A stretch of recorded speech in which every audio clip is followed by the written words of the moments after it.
this side hustle is the only side hustle where you can literally start with no money and turn that into money. Hey guys, it's Kay. Today I'm going to give you an overview of how to start selling printables on Etsy to make passive income. I started selling printables 2020 last year. I really put a lot of effort into it starting maybe in like July, August, and all that work paid off because this year so far I've made over $20,000 in revenue. That's maybe like $18,000 in profit after fees and the money I put aside for taxes. And so yeah, it's been going great so far. Now I'm helping other people, turning them onto this game so that you guys can make some money too. So if you want to learn how to see these numbers for yourself, keep watching. If you're like completely new to this, you're probably like, what even is a printable? Okay, I have no idea what that is. So a printable is basically a file that you upload to Etsy or to wherever, and when your customer buys it, they download it and they can print it out themselves at home, or they can send it to a print shop and they can print it out.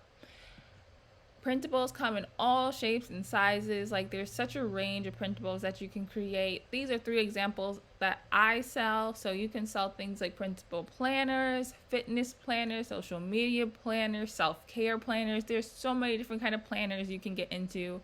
There's wall art, wall signs. This is actually a Wi-Fi sign that I made for Airbnb hosts to use. And then my main shop is actually in the party niche.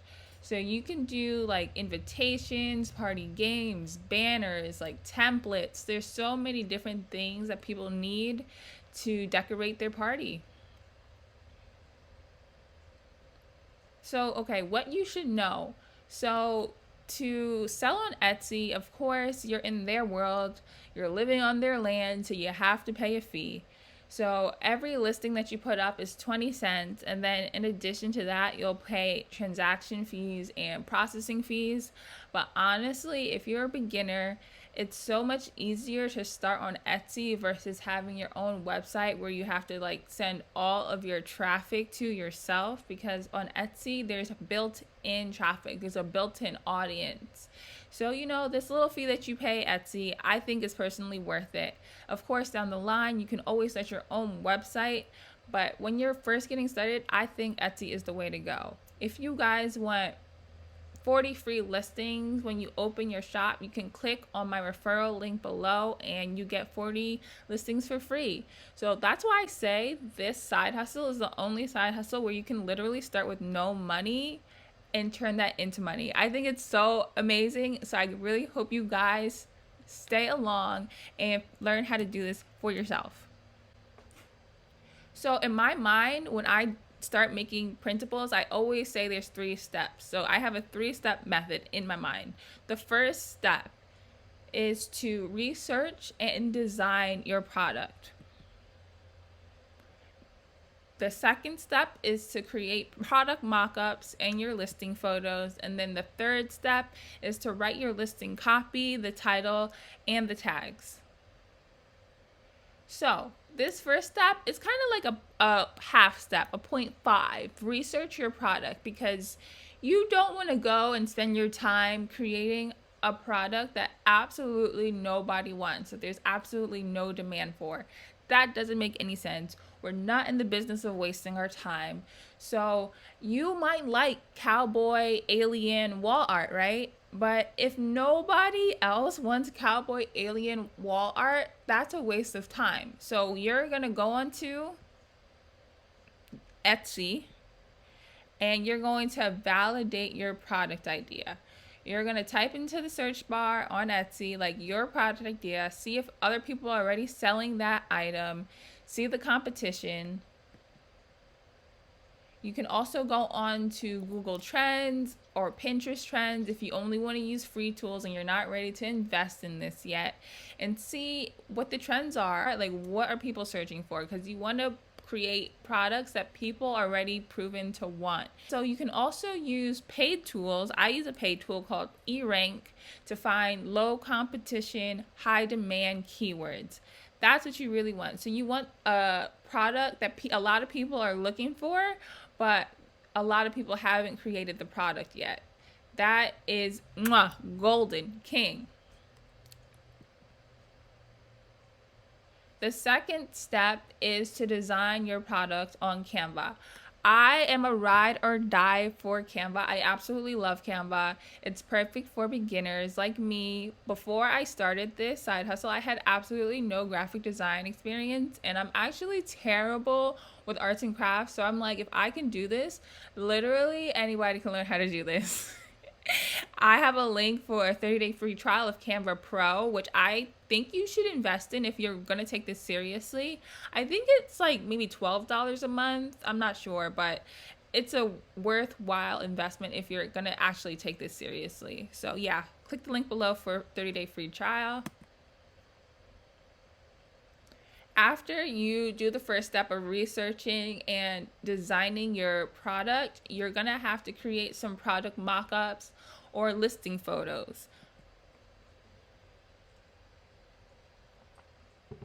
So a listing photo, that's what the customers see when they're scrolling on Etsy. That's what's gonna make them want to click onto your product. So let me ask you, which one are you more likely to buy? This is the same exact product, but which one would you be more likely to purchase if you saw these two listing photos?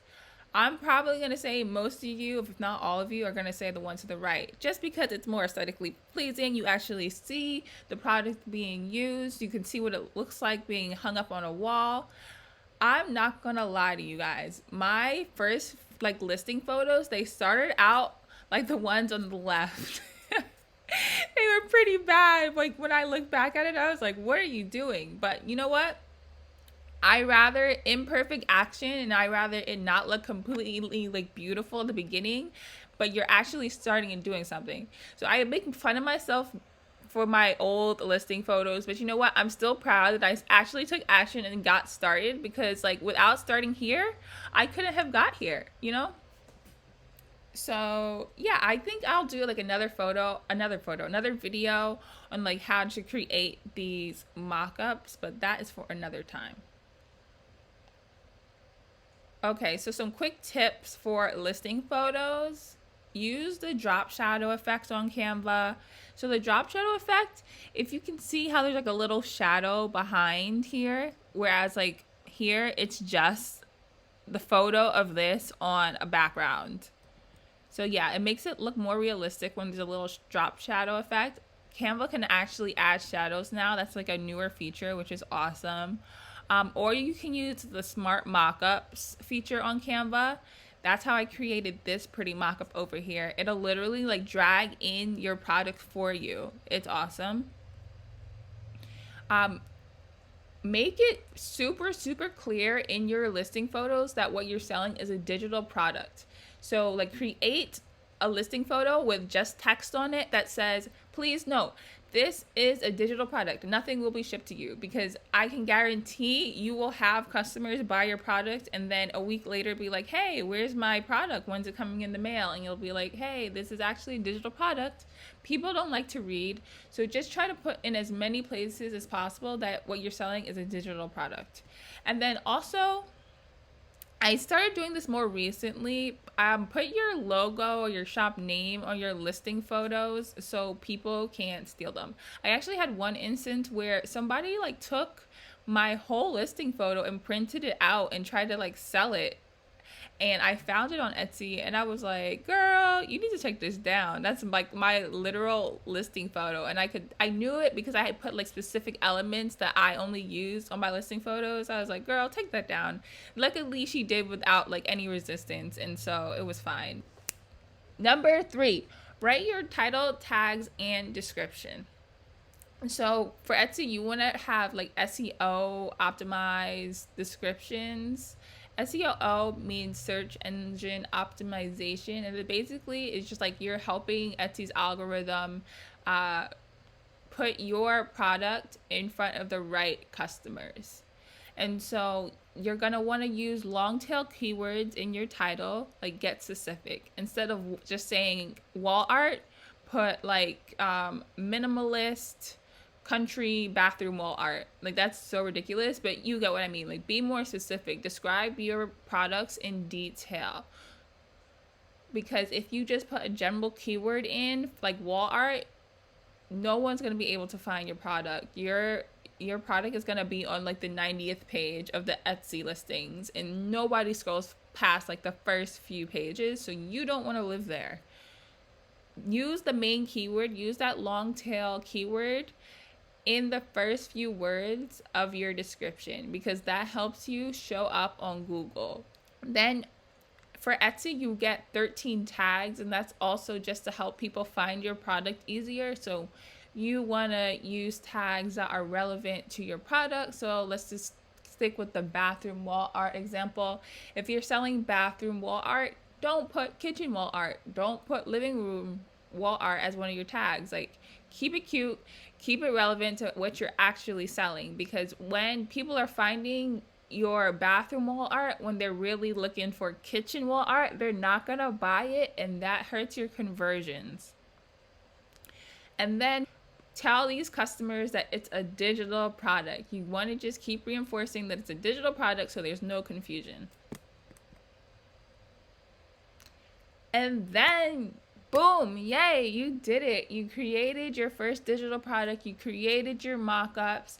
You wrote your titles, your tags, and your description. And now you do it again. You rinse and repeat. You keep making new products. You build up your shop, and hopefully you start seeing more sales. You start marketing with Pinterest, you start marketing with Facebook, Instagram, you get your products out there, and you gonna start seeing some money. But guys, I think seriously the hardest part of any side hustle is like taking action. Like, just get started. Create more than you consume. I fall into the trap, trust me, where I have just like researched things for hours, days, months. And like, if I had just been actually like creating stuff and trying things out and implementing versus just like watching YouTube videos and reading blog posts about all these different kind of things, if I had just taken action and gotten started, I could be so much further along.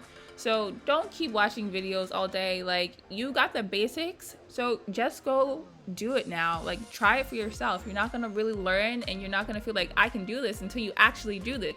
If you have any questions, drop a comment below. I love helping you guys. I love talking to you guys. Thank you so much for watching. Be sure to like and subscribe if you got any value from this video. Until next time, y'all.